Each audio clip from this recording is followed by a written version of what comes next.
Welcome, everybody. Here it is, another exciting episode of our Cinemacast podcast where we talk about movies here, reviews, and such. You're watching us on our channel, Arrow Entertainment. If you have yet to do so, hit that like and subscribe button down below.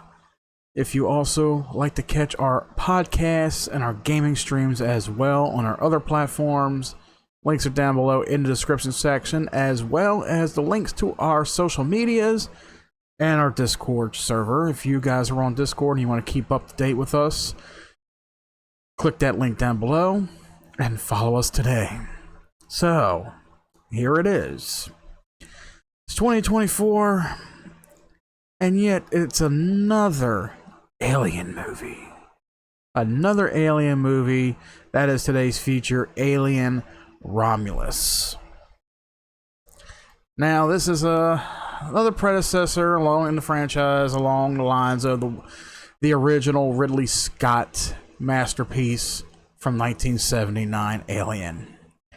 And I just noticed it is the 45th anniversary.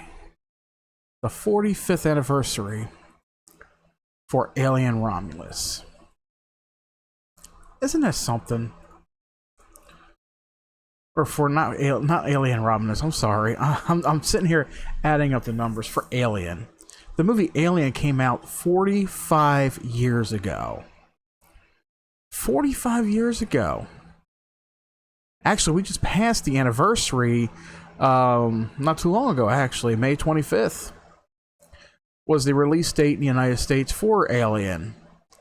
September 6th, well, coming up here in September, it was the release in the United Kingdom. Alien, it was just one of those movies. It was just one of those interesting movies, a sci-fi horror film. You know, it had the tagline, "In space, nobody can hear you scream." You guys remember that? I remember the first time I watched Alien. I didn't even really know what I was watching. I didn't pay too much attention to it. My mom was watching it. This was at the time when my dad, he had a nice little setup in the living room. You know, we would go out to Blockbuster every so often that we could. You know, my dad, he would buy blank VHS tapes. If you are as old as I am, you know, if you remember what VHS and beta was, you know, VHS was supposed to be more superior to beta, hold more data, hold more, you know, you could record more on a VHS tape than you could a beta tape, you know. But yeah, we would go out to Blockbuster, you know, and of course, an uncle of mine, he had a vast selection of movies. You know, he loved watching movies, you know. So my dad, he would buy so many VHS tapes and just dub them, just copy them, you know, for our enjoyment. You know, he never sold the movies. You know, we rented them and we dubbed them.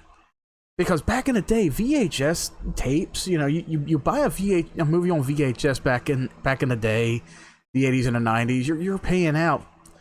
God, I was just telling a buddy of mine this, you know, because today, by today's standards, we buy Blu-ray discs, you know, Ultra Blu-ray, 4K Blu-ray, stuff like that. We're paying what, $30 for them, some $40, even if they're a collector's edition or whatever.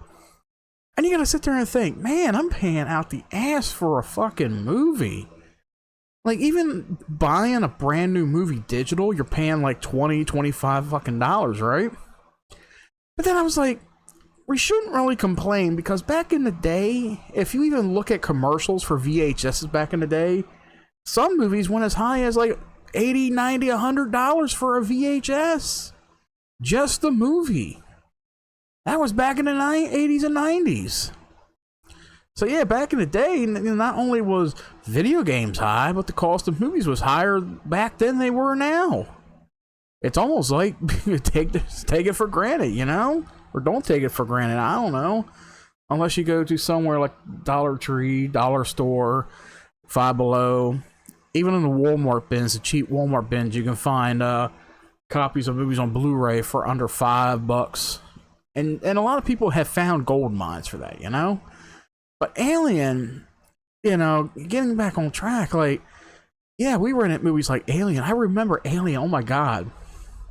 even though it was released by 20th Century Fox and distributed by 20th Century Fox and all, just just the VHS that we got it. Now, back in the 70s and the 80s, a lot of movies that came out through, well, it wasn't all movies through 20th Century Fox. It was certain ones.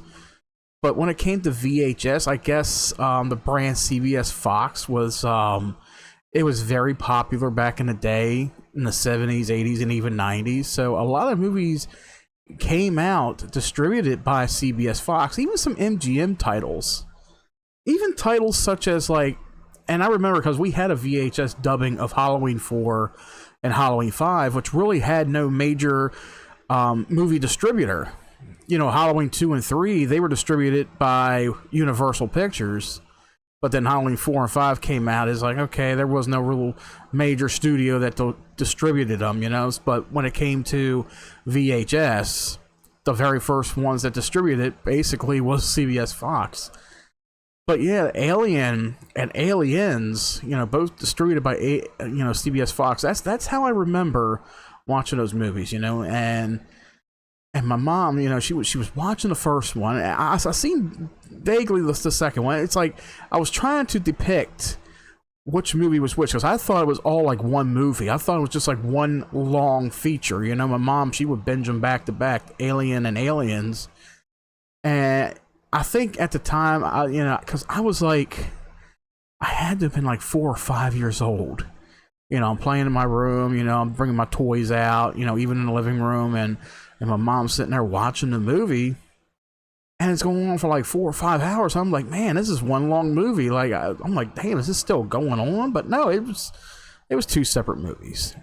But Alien back then, for being as terrifying as it was, you know, I watched it in its entirety, and I gotta say, I was kind of, I don't want to say bored with it, but it is kind of slow dragging in a lot of areas for that movie. It's a very slow dragging movie. It's not terrible though. It's not a bad movie. It's pretty good, you know, especially for its time. A lot of the practical effects and costumes, you know, that went into this movie, there's, you know, because at the time there's no CG effects. You know, CGI, it wasn't even a thing. It wasn't even a thought. Not even artificial intelligence.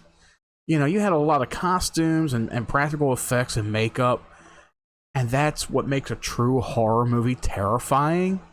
Nowadays, it's almost laughable because, you know, CG, they're pretty much practically taken over, you know, any type of movie nowadays, you know, especially like Marvel. Like, God, look at all the Marvel movies out there, you know, like all the heavy CG effects that go into it. It's almost like this is just a kiddie movie at this point. I know it's live action and there's a lot of adults that watch it, but goddamn, like for me, even though I did enjoy a lot of the Marvel movies, but when it comes to appreciating the art of what goes into a movie, I would rather choose something that, you know, you had a good effects team behind when it came to costumes, makeup, all that stuff. You know, that's where the real talent is right there. Talent is not sitting in front of a computer, you know, creating polygons for a movie and having people, you know, wearing dots all over their bodies and making movements and stuff for CG effects. You know, that's not talent. You know, true talent, it lies within, you know, your creative team, you know, that makes the costumes, that does the makeup effects, that does all the practical effects for the movie, you know, the setting, the mood of the movie. That's what makes the movie terrifying and gives it the suspense that it properly deserves, you know? Especially a soundtrack, a good soundtrack that goes into the movie that makes it so terrifying. And I think that's what worked very well with the first Alien movie that came out in '79. Now then you got the movie Aliens, not to try to hop too far off track, Aliens comes out 1986, 7 years later.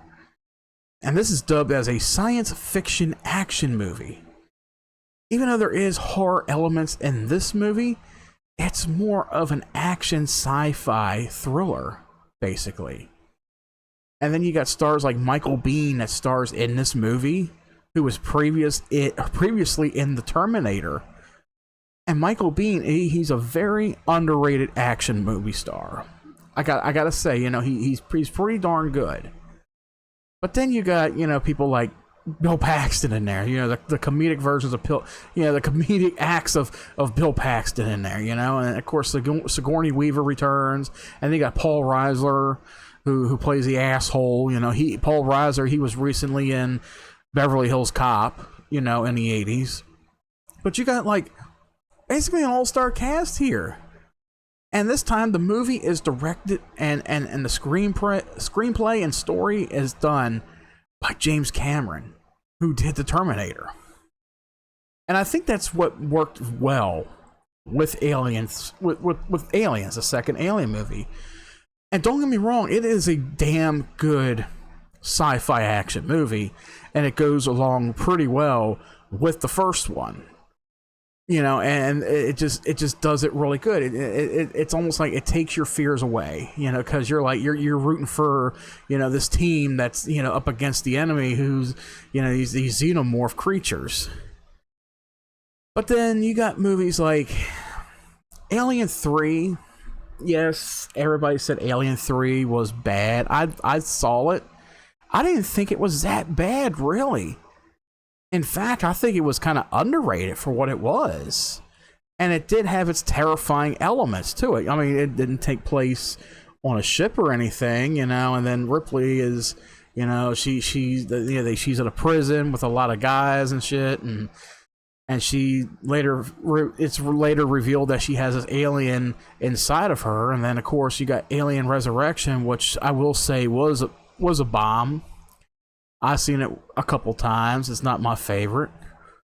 But then everything just kind of got out of hand, because when you have movies like Predator 2 come out, you know, with Danny Glover, and it had Easter eggs of the xenomorph skull in there, just, okay, now we're going to have an Alien and Predator showdown at some point, which we did in the, you know, mid-2000s with Alien versus Predator, which it was an interesting take on it, but it didn't pan out too much with an audience. Well, for the biggest reason, it was PG-13 rated. How are you going to have two alien life form icons, from two separate movies that were very bloody and gory in their own ways, very explicit, come together for one movie and tone down the violence? Like, I think that's where things fell apart for that movie. Like, the story was interesting, but I think the action, and it's like everybody was there to see a bloodbath. Like, you got a bloodbath in Freddy versus Jason, but you got terrible acting in that movie. You had a bad story to it, but everybody was just there to see, you know, Freddy and Jason fight, right? So then you got Alien versus Predator, and it's not even that bad of, you know, it's not even that good. But then they followed up on a sequel, Requiem, which was even worse. This time around, okay, this one is R-rated. This one has a lot of blood and gore in it, but it still was pretty damn bad, you know? And then you had other movies follow up with it. And the biggest one for me was Prometheus. Prometheus came out in 2012. And I watched this movie. I remember when it came out, and they said all of your questions will be answered within this movie. What is Prometheus, you know? And I'll save that review for another time, because I would have to go back and rewatch it. But Ridley Scott directed this movie. And he came out and he told people, he said, although the film shares strands of aliens' DNA and takes place in the same universe, Prometheus explores its own mythology and ideas, which was an interesting concept. It really was. However, turns out to be an entry in the Aliens franchise and is a part of the Alien movies. But it does have its own ideas and mythology, and it's very interesting, and I will get into that in just a few minutes. You guys are going to love this. And then also you had movies like Alien Covenant come out. That one was also directed by Ridley Scott. And I want to say, oh boy, when I watched that, I don't remember a whole lot from it. All I know is it was kind of like a sequel to Prometheus. Yeah, it is a sequel to Prometheus. And it follows, characters, Michael Fassbender and Catherine Waterston follows their characters, from Prometheus. And it pretty much takes him down the rabbit hole with the whole, life form thing, from Prometheus. But then you got a movie like Alien Romulus, which is the next up in the whole franchise. This is the 9th installment to the Alien franchise. So here we are, 45 years later, right? 45 years later. We have another Alien movie. But what is the timeline for the Alien franchise? And I looked this up the other day, and this is very interesting to me. And I want to say, and I got to find an updated article here that states the chronological order for the movies, and here it is. So, the beginning of everything. You have Prometheus, that is the beginning of everything, the beginning of life. This is where all the life forms begin at. But then you got, what is this? Alien Earth? I never heard of Alien Earth. But that is to be determined. Okay, so this was supposed to be an FX show that Ridley Scott had pitched. But I guess it didn't fall through. So maybe it will come up one day. But after that, you got Alien Covenant, which of course, it plays just 11 years after Prometheus. So it takes place 11 years after Prometheus. And then you got Alien, the original Alien, which takes place in the year 2022. So Alien Covenant takes place in 2104. And Alien takes place in 2122. So Alien takes place almost 20 years after Alien Covenant, right? Okay. Now, Alien Romulus, not too far behind. 2142. So again, another 20 years passes by. And then you got Aliens at 2179. So that is definitely quite a ways out. Alien 3, 2179, of course, falls in the same year. Alien Resurrection, 2379, almost 200 years later. But Alien Romulus falls in between Alien and Aliens. Now, mind you, there's a big gap between Alien and Alien. So we got 2122 and 2179. Okay, so we got 2179, 2122. So that's 57 years. There's a 57-year gap between those two movies right there. And then you got a movie like Alien Romulus that takes place right in between them. So what happens here? So to give you all a brief on this, midquels can be quite tricky, especially with a series that has a rich history like Alien. However, the director of this movie, Fede Alvarez. Now, before I get into that, Fede Alvarez, if you don't know who he is, and I didn't really know who the hell he was until I looked up his filmography, and he hasn't done a whole lot of movies, but some of them are under his belt are pretty good, and maybe not as well. He started out directing basically the reboot for The Evil Dead. Remember when that came out in 2013, Evil Dead? Very, very bloody and gory, and I loved it. It was definitely a really decent reboot of the 1970-something movie. I think it was 1979 or 19, might have been 1980. I think, I can't remember. very early Bruce Campbell. But yeah, this was a very good reboot. And then you got the movie Don't Breathe, which came out in 2016. That was the one where you had these 3 criminals, so to say, who break into this guy's house who turns out to be blind, and he really shows them, like it turns into it was a really good horror thriller, basically. They're trapped in this house with this guy who's blind, and they got to find their way out of there. He did also direct the movie The Girl in the Spider's Web, which serves, I think that serves as it serves as a soft reboot and a sequel to The Girl and the Dragon Tattoo. I've never seen any of those movies. So this director did both Don't Breathe and Don't Breathe 2. Okay, they were both really good movies. I really did enjoy them, especially the second one.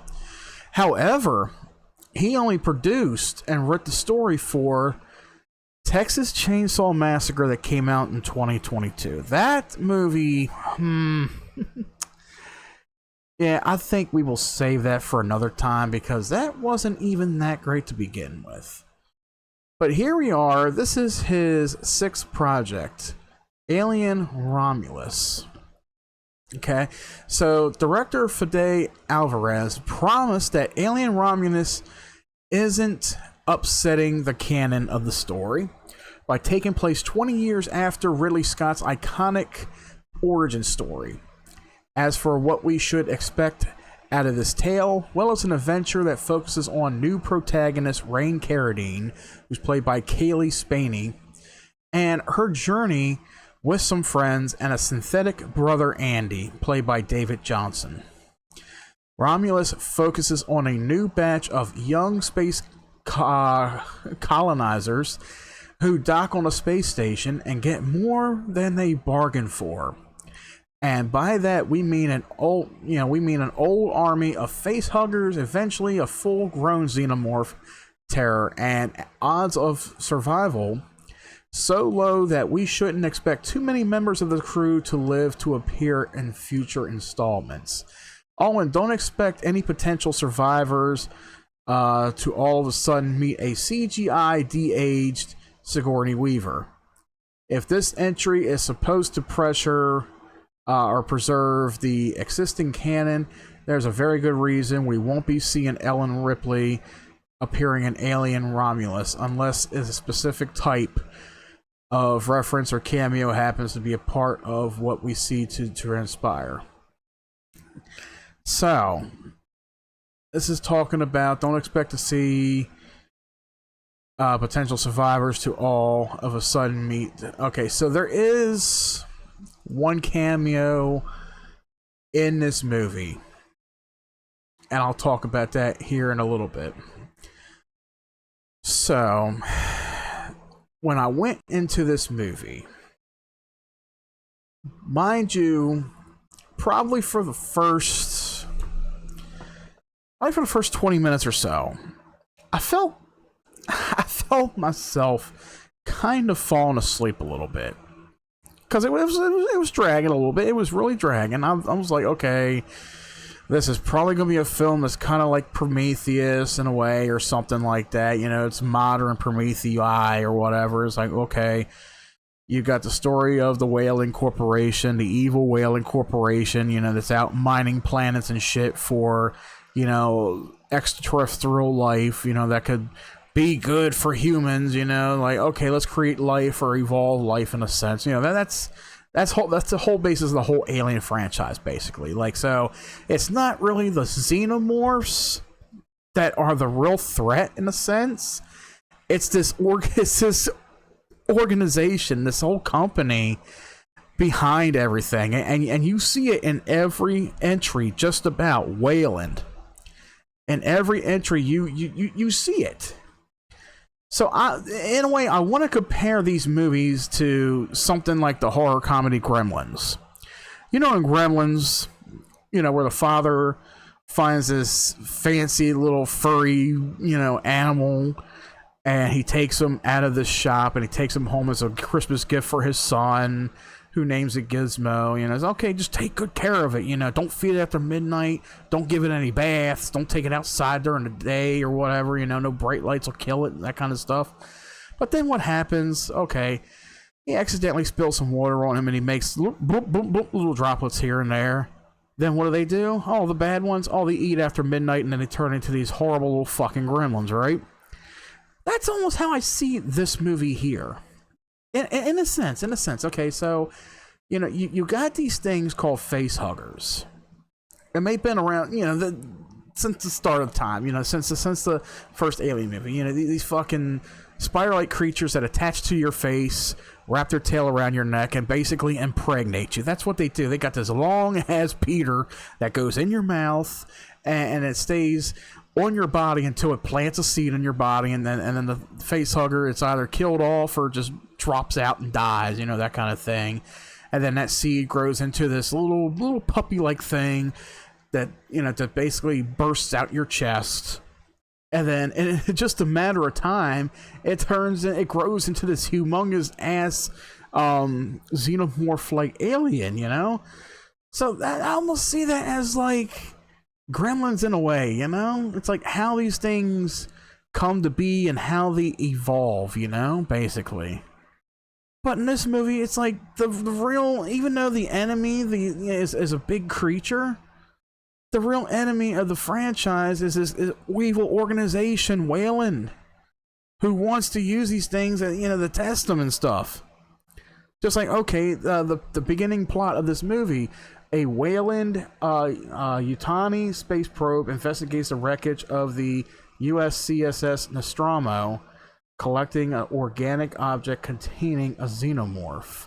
So the Nostromo was the ship from the first Alien with Sigourney Weaver.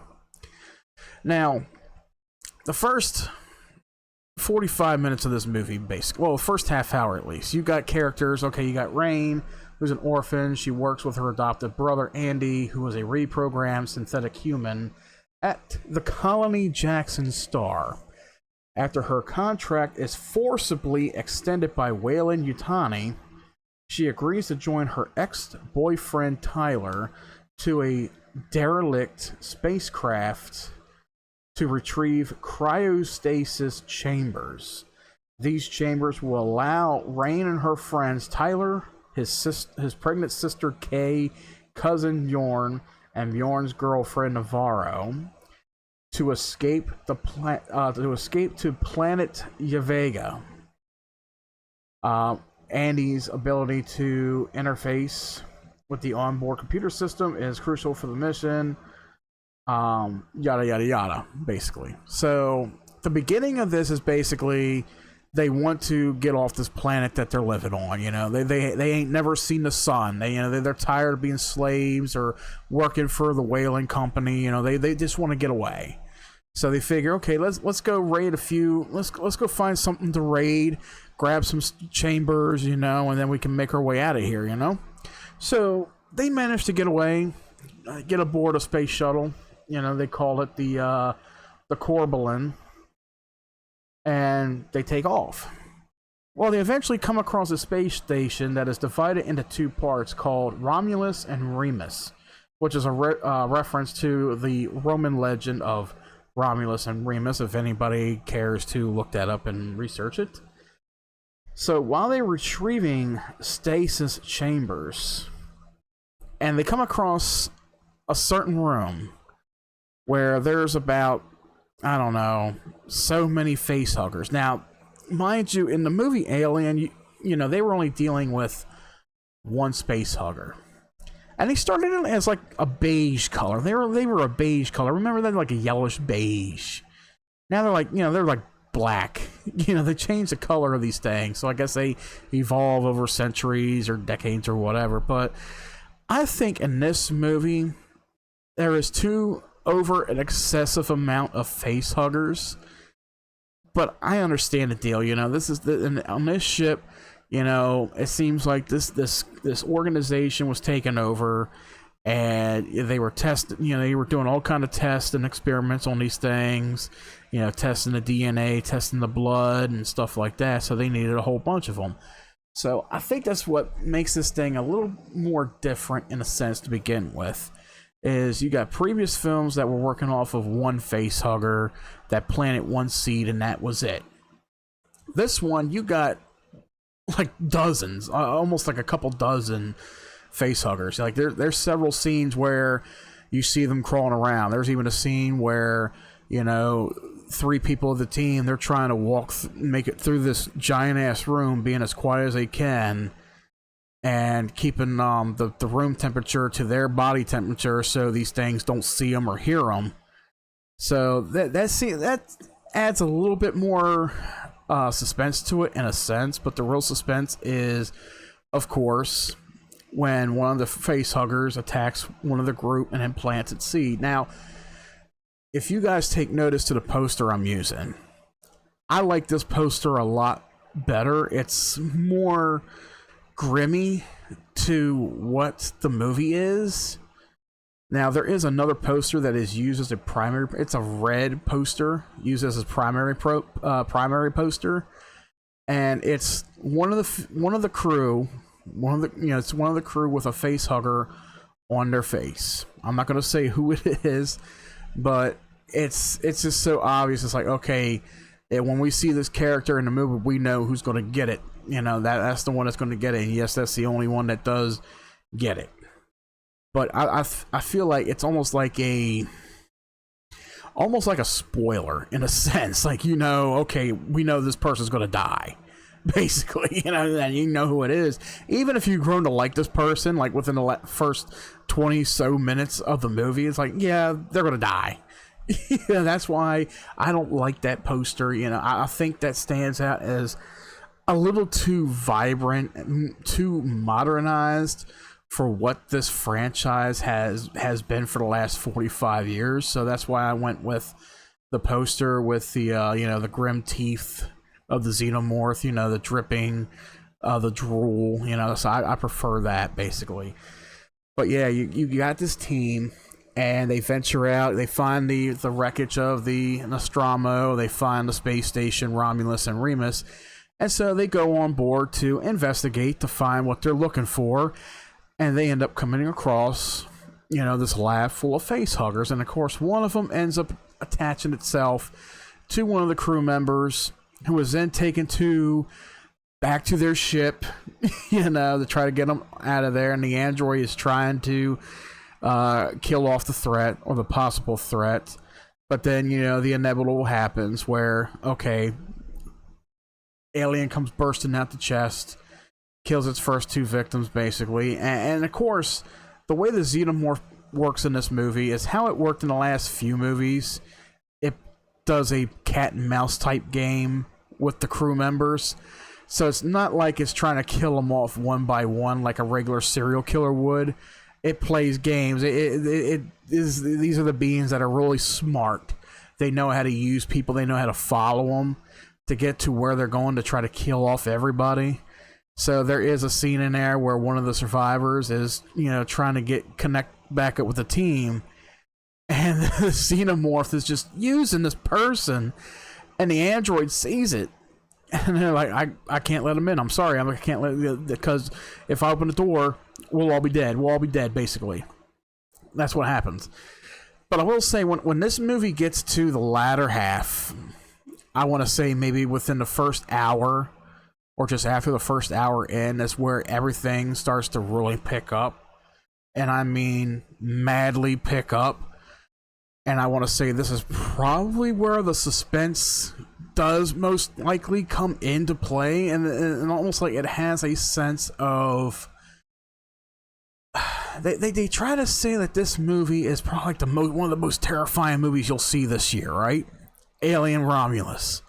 There are some scenes in there that do have that true suspense to it, and it may give a little bit more modern audiences today a little bit more scare if they've never seen an alien movie. But I will say, like, you have got to see all the other ones if you've seen this one, you know. Like, Some of them are laughable, and other ones you can really appreciate them for what they are. And I really think with this movie here, with how it plays out, I think it does play out pretty well in the second half of the movie, you know, in the latter half.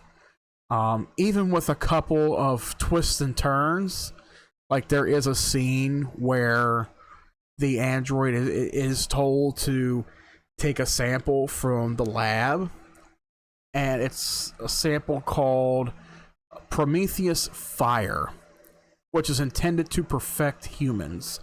And that's where the whole Prometheus Easter egg comes in. And it gets very interesting after that, because your main focus is on, okay, this synthetic human is ordered to grab this big vial, or this set of vials that contain this Prometheus Fire, which is basically an injection. If you think of games like Resident Evil, where you got the T virus and somebody injects the T virus into their bloodstream, of course, it's going to mutate their body in some way or do something to your body, which, of course, there is a scene like that in this movie, and I will get to that in a little bit. But I think it is pretty interesting how they intact quite a few Easter eggs and throwbacks in this movie, especially to Prometheus, to basically connect Prometheus to the lifeline of the Alien franchise. Even though Ridley Scott did say it is not considered an Alien movie, but Prometheus does have a bloodstream that runs in this franchise, and I love how this movie connects that in a beautiful twist that comes up toward the end. Now, when I talk about the android that's being told what to do, so there is a cameo, and there's a character within the movie. If anybody is familiar with actor Sir Ian Holm, he played the character Rook in the first Alien movie. Second Alien movie, Aliens, the android was Lance Hendrickson. But the first Alien movie, it was Rook, who was played by Ian Holm. And Ian Holm sadly passed away 4 years ago in 2020. Now, I will say, and they did a pretty, even though it's very oddball and very noticeable, they could have had somebody else do it. It could have been somebody completely different. But I think what they did with this was they did it brilliantly, where it was connecting to Alien, was to have, you know, the character Rook there, who was basically severed in half after there's been a big, you know, alien blowout, you know, and the aliens acidic blood, you know, was tripping down through floor by floor and all. So they reactivated Rook, and he pretty much kind of takes over for the majority of the movie in certain scenes, and he's in control of the other android, Andy. So this is where it comes in play, where it's like, okay, this is an android who is basically the villain of the movie right now, and he's in play. But then, you know, that comes to the end. You know, that comes to an end further out into the end of the movie. So that is one of the big things, you know, and just how they did him. You know, they did him with a CG. They did him with CG. I wanted to say it was AI, but it was like, it's almost like how they did Carrie Fisher in Star Wars, you know, the new Star Wars trilogy movies. How they did Carrie Fisher after she passed away, and, you know, especially with her younger self. And it's like, I think I'd rather not you do that. But yeah, it is said, while his physical appearance is based on the likeliness of the late Ian Holm, so even though the character is voiced by Daniel Betts, but the physical feature and likeness is of the late Ian Holm, who portrayed Ash in the first one. Okay, so the Ash, All right, okay, that was different. I thought it was Rook. Okay, so it was Ash. Okay, so Rook is somebody else. So that's what that was. Okay. Trevor Newland portrays the xenomorph, while the human xenomorph. Okay. So apparently they used, I guess, practical effects or costumes for some of it, but CG for the rest of it. You know, and I think like with CG only works when you need it. And I think with movies like this, if they didn't overdo it with the CG, if they just did like practical effect models, and people have done it in the past and they've worked very well. I think if they wanted to do like an authentic look to this movie to make it feel like the original Alien, I think, you know, the original practical effect look would have probably made this movie look a little bit more terrifying. I will say, with the story, with the soundtrack that goes along with the movie and fits into place at certain times, I think that makes it a little bit more terrifying for today's audiences, and it definitely does make it a little more suspenseful, like on the edge of your seat kind of suspenseful. And like I said, when it gets to like the first hour in, that's when things start really picking up. And it picks up real heavily, especially toward the end of this movie. Now, when I was talking about the Prometheus fire, so there is a character that injects themselves with this, I want to call it a so-called virus, right? And this character, it's a female, she's pregnant, of course. So there is a scene within the last 10-15 minutes, and she's pregnant. And she's in this cryo chamber, but something goes wrong. So the main character pulls her out, and she's screaming and crying, and come to realize that, oh shit, she took this thing to keep herself, to help her survive a little better, you know, just to try to keep her survival greatly intact. But she ends up pushing out this egg, and it's like this whole virus, it's almost like it mutated her fetus, and she ended up pushing out this egg. So the main character took the egg as she was getting ready to throw it out of the ship, but then realized that there was like this being that was coming out of it, right? And you're expecting, oh no, this is going to be another xenomorph, but surprise. Now here's a spoiler. If you don't want to hear it, turn it off now, go watch it, and come back later. All right. But yeah, spoiler, this creature comes out not only as a xenomorph, but it looks like one of those humanoid creatures from the movie Prometheus. And I think that was just a brilliant twist to this movie that makes it more original, and it makes it a little bit more terrifying to say, oh shit, this is not the regular xenomorph, this is something else. And it's almost like this movie has a lot of twists and turns to it, and just to let you know, with like a 5-10 minute of what's going on with this character and this creature, it truly is something else. It's almost like when you're watching movies like Jason X, you know, Jason in Space, where the android blows off half of Jason's body and he comes back, you know, as Uber Jason. He's all metallic and stuff, so it's like, oh shit, how are we going to get rid of him? That's almost how I feel like this movie is, in a sense, you know. It's like there, as soon as you kill something off, there's something else that pops in. So this movie does have quite a few surprises to it. Not only does it have a Prometheus-like creature, not only does it have numerous face huggers, but there is a good scene in this movie that is on the edge of your seat, where yes, there are multiple xenomorph creatures in this movie. So if you're looking for a movie that's, you know, you can't just have one alien. You can't just have one. Yes, there are multiple ones, but that scene, or at least a couple of those scenes that have them in it, is kind of short-lived. I feel like there should have been a little bit more to it, but then again, there's not too many characters left to go off of. So I guess it does make sense as like, okay, there's not a reason to have, this whole army of these xenomorphs, just like going crazy like they were in Aliens, but there is a couple scenes in there where you do see multiple of them, and I think it does fall into play pretty well with the plot of this movie. So there's a lot going on.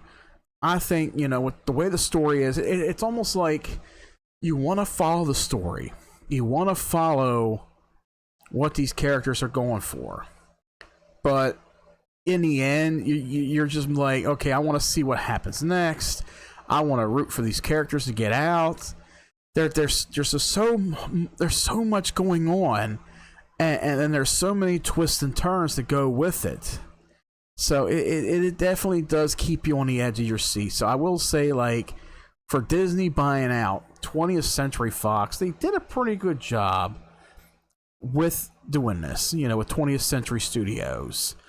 Even with the production, after the acquisition of 20th Century Fox by Walt Disney, 20th Century Fox confirmed at the 2019 CinemaCon that the future Alien films were in development. In March 2022, it was reported that Fede Alvarez would write and direct a 7th Alien film after pitching his own story, said to be unconnected to the previous films in the franchise, with the project to be set to release on Hulu. Alvarez later clarified that the film was not a standalone story. The film was said to take place between the events of Alien and Aliens, with some technical crew members returning from the latter films. And also, the film features connections and references to all the 6 prior movie films: Alien, Aliens, Alien 3, Resurrection, Prometheus, and Alien Covenant in some capacity. In particular, the film ties directly to Alien and Prometheus, with Weyland Yutani recovering the xenomorph that attacked Ellen Ripley and Alien from the Nostromo, an android named Rook who physically resembles Ash from the first film, and the black goo from Prometheus that gives birth to a human xenomorph hybrid resembling an engineer from Prometheus, and the creature from the ending of Resurrection. Rook appears via an animatronic with the likeness of the late Ian Holm, who previously portrayed Ash. Alvarez confirmed that the connections to Prometheus and stated that the hybrid's resemblance to the engineers was intentional. This was done to bridge the gap between the prequels and the originals. The film also draws inspiration from the video game Alien Isolation. So, as I already stated, and I think this director has did it very, very well with bridging the gap with all these movies, especially Prometheus, which is at the very beginning. So even though Alien and Aliens, they were ahead of their time, they were way back in the in the 70s and the 80s, but for the lore of the story, if that's something that you're about and you want to follow the story, very well, there is a chronological order for the Alien franchise to watch. And I think with this one movie, this is the one movie I think that people were wanting to be able to answer questions and bridge a gap between all these movies and just basically bring them all together. And even though this movie it's brand new, it just came out, and it only acts as a prequel and a sequel or mini-quel or whatever it is, it bridges a gap between Alien and Aliens, but I think it does very well with the whole franchise itself, basically, with the exception of Aliens versus Predator. So, with that being said, what do I think about this movie? Let's see. Here's about the release for the movie, okay? Alien Romulus was originally intended to be released directly to Hulu, but Disney moved the film to theatrical release shortly before filming commenced. I think that was a very good strategic on Disney's end. I think like this movie it definitely deserved to be released theatrical for people to see it in the theaters, and it already made some pretty good money on it. You know, it's got an 81% on Rotten Tomatoes. Now, I will say, and I've read this too, there was one here from Mick LaSalle of the San Francisco Chronicle, and of course San Francisco, you know, liberal California, criticized the film and the writing. The first 45 minutes are boring beyond description. The script has the aliens waking up and falling asleep at the convenience of the screenwriters, not in a way that makes consistent sense. The foundational mistake came when someone said, "Hey, let's make another alien movie." Newsflash, the alien concept is dead. Leave it alone and leave poor Ian Holm out of it. And that's a fucking liberal for you right there. Coming out of California. I would say the hell with somebody like that, you know? You know, the Alien franchise, there's so many franchises out there that are still ongoing for whatever reason, and they're hit or miss. Like for me, look at Halloween. David Gordon Green, somebody who directs comedies. He was not the best bet to direct a threequel, I guess you can call it, a trilogy of films to Halloween. You know, I thought they were pretty bad. I mean, 2018 was still pretty watchable, but the other two is just laughingly bad. It's almost like, hey, let's bring back an all-star cast from the original just to kill them off. Yeah, let's do that. But you know, David Gordon Green, he did terrible with that. He did The Exorcist, the newest one, Believer, I think it's called. Exorcist, I forgot what it's called, but it bridges, you know, from the original, the first Exorcist movie, and he did very badly with that. So I think when it comes to, if you want to write or direct a movie that goes along with a franchise, you got to find somebody who has the heart to go into it and say, okay, here's what we do here. You want to make these movies as good as possible. You want to make them fit the franchise. You don't want to just do a movie and say, oh, this is just a throwback. You know, we're going to have Easter eggs. We're going to have classic characters in there. You don't just want that. I don't think people want to see a movie because we see too many of them already. Texas Chainsaw Massacre, Halloween, Exorcist. You got too many Easter eggs and throwbacks with movies that go along in the franchise. And this one, it tries not to do a whole lot of that. But what it does, it tries to tie a storyline together between all these movies. So it's technically not throwbacks. Technically, it's not Easter eggs. Some may call them Easter eggs. I think what this director was set out for, and the writers of this film set out for, was to tie this movie with the franchise, tie it all together. You know, put that bridge up. You know, just once and for all. So that way, Prometheus is now a part of the timeline. And I think this movie does it very well. And it's also pretty entertaining. Even though, yes, it may seem a little boring to begin with. You may have a hard time trying to get into the movie at the beginning.